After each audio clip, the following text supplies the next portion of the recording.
اعوذ باللہ من الشیطان الرجیم، بسم اللہ الرحمن الرحیم۔ تمام سننے اور دیکھنے والوں کو میری طرف سے السلام علیکم ورحمۃ اللہ وبرکاتہ ومغفرتہ۔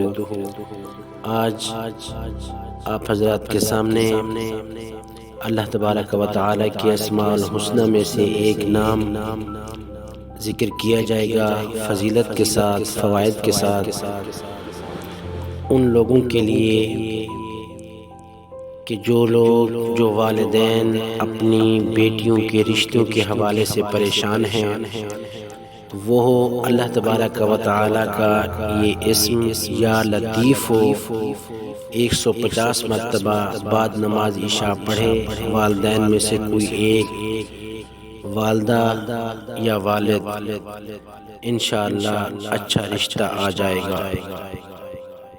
جب تک رشتہ نہ ہو اس وقت تک اس اسم کا ورد جاری رکھیں، لڑکی کے والدین میں سے کوئی ایک پڑھتا رہے، انشاءاللہ اچھا رشتہ آ جائے گا۔